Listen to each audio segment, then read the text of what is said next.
Welcome to Spectrum Colored Glasses. Who am I?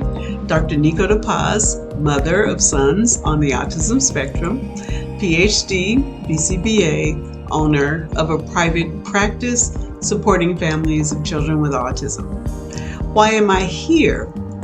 To share my story in hopes that it can make someone's life just a little better.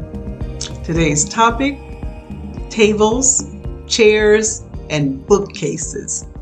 Oh my. Tables, chairs, and bookcases. That is what I saw all on the floor when I was called to come back to school because my son had a meltdown. At the time, he was 5. He was in a special day class. And I went into the room and it looked like a hurricane hit, earthquake even. Bookshelves were knocked over.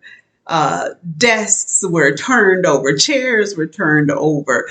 Little buckets of toys were just pulled off and just thrown everywhere. And his little self, he's sitting on the floor in just almost like a defeated. You know, I walked in, and actually I'm getting a little emotional right now thinking about it, knowing what I know now. But in that moment, I walk in and I see all of that, and I just see his little self sitting on the floor with tears, right? So I immediately go to him, got down on all fours, gave him hugs, said, it's okay. Let's clean up. So we got up. He helped me to put the desks back. He helped me put the chairs back. He helped me to put all of the toys in the correct bins by categories. That was a learning moment, but also cleaning up. Put those back on the shelf, put everything together, and I took him home. Has that happened to you before? Have you ever been called, have you ever been called to pick your child up from school because there's a meltdown and the class has to evacuate?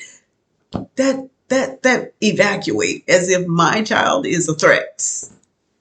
Whew, they've evacuated the classroom and it's just your baby and the ceiling tiles are coming off him and he's on top of a bookshelf and 5 adults are in the room saying that he assaulted them.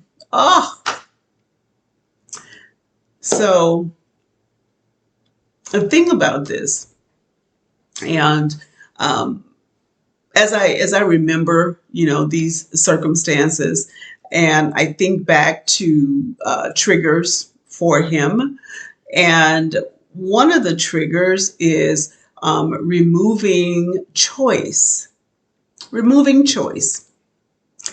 In one situation in particular, the choice was a book. The aide wanted him to read a particular book. It was reading time. So the aide wanted him to read a book. And he did not, or he chose not to read that book. But she kept pushing the issue like, you're going to read this book. And he kept throwing the book. Now knowing what I know, and I knew this then when I walked into the room, he didn't want to read that book. He wanted to read a different book. But he wasn't given a choice. Where was the choice? And when I came in, I saw immediately that the book that was being offered to him was under his abilities.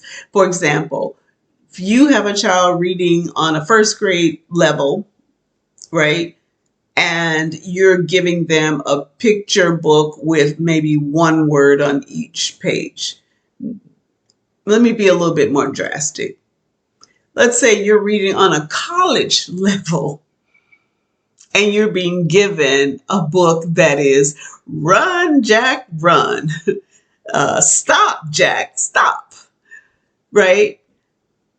He looked at the book. He could read it, didn't want to read it. He wanted a different book. And when I came, the only thing I did was, okay, do we have some other options? Oh, we have this and this and this. Okay, let's let him choose. Okay, babe, which book do you want? And I held up two books, including the book that one of the books that was offered to him, the book that that person was just dying on the sword for because she was not giving it up. She was not, no, you are going to read this book right now. And so I gave him a choice. I believe there were three choices. One of the books was the one that was given to him. And so he looked at the three, he chose a different book, and we sat down on the ground and proceeded to read the book together. No tantrum, no tearing up the room, no knocking over desks and chairs and bookcases and tables. None of that. Why? Because he was given a choice. He was given a choice. I cannot stress enough the importance of choice for our individuals on the spectrum. Treat them like you would treat anybody else. Everybody gets a choice, right? If you are going to a library, you will choose the book that you want. Nobody's with you saying, no, you're going to read this book and that's the only book that you can have. When you are selecting food to eat, you have a choice.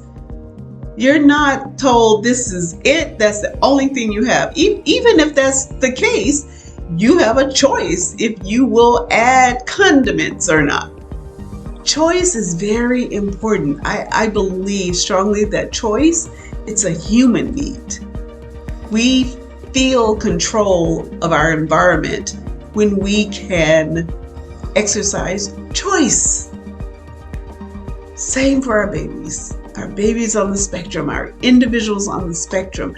Do not forget that they are human beings too. And they deserve choice. They have a right to make their own choices. Give them a set number of choices that are acceptable. Let them choose. And I really do believe that had he been given a choice, I would not have been called to the school in order to pick him up. So, tables, chairs, bookcases, give your baby choices. That's simple. See you next time.